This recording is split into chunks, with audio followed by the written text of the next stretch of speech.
let's try again. The museum invited me to shoot a work in the space while it's empty. It's kind of between installations. A little more. I move it over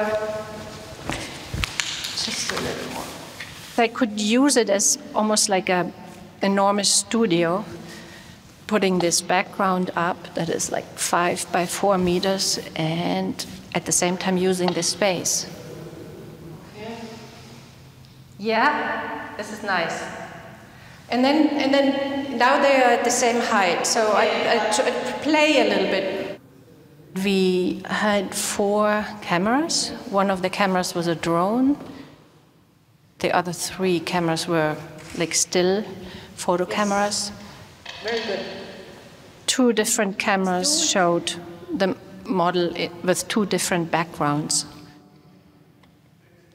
And then there was another camera showing the space here in the museum, the architecture. A 4th camera shows a close-up. You ready? Yes.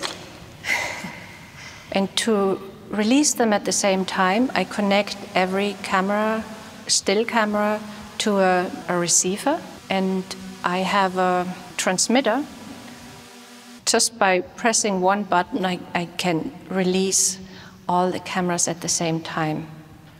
It's a radio wave signal, and it's really very precisely the same moment. It's related by the principle of simultaneity. I do that since like 24 years. In the beginning, I was very much interested in the relationship of photography to reality. That actually made me do the first piece.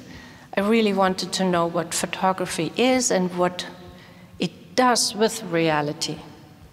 And I thought, if I look with several cameras at the same thing at the same time, the results are going to show me something about photography. And I wanted a very factual title. Exposure is followed by the number. In 2000 it was number 1, and now I'm at 185. And then it's followed by the place where I shot it and the exact time to the minute. Exposure is an English word and is ambivalent.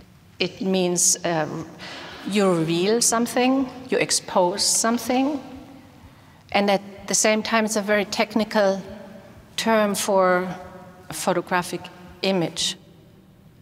I'm using the same principle all along, but I feel like I can go deeper and deeper into it, and there's so many things to discover within that principle. Like I have gone to different genres, nudes, landscape, close-ups, which relate to portrait, the genre of portrait. I did still life, I worked in fashion, and every genre kind of opened something new to me. Not that much, a little further in again, yeah.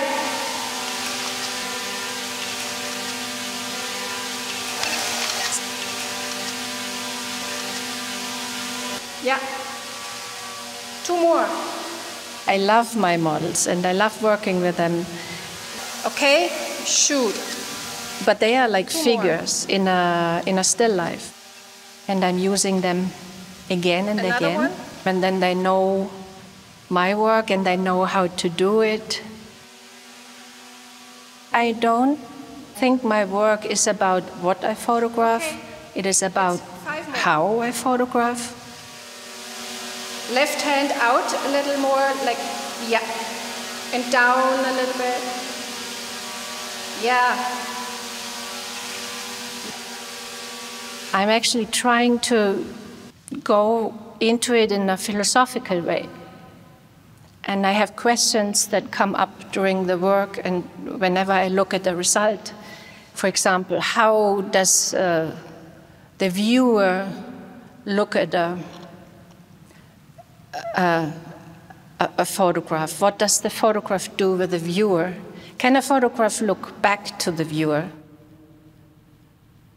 I think Godard said that his movies are only complete with the viewer. Maybe 10 years ago, I had a more cinematic interest. And I think it is because the different cameras from different angles, it is basically a principle of movie making. I see the work as very sculptural. I'm coming from sculpture. I studied sculpture and I did life-size nude modeling for years. I have this sculptural interest in space.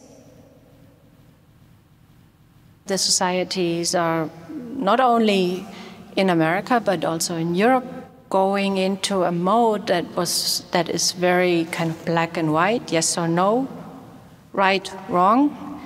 And I felt that my work suddenly goes exactly there because it shows that we all look from different points of view, and in a way we are all right. Why should be one of us more right than the other?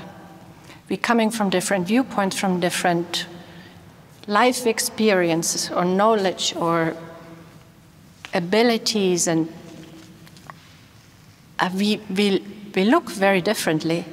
And I felt that my work suddenly shows that I can make a contribution here, maybe to have more gray shades between the black and white.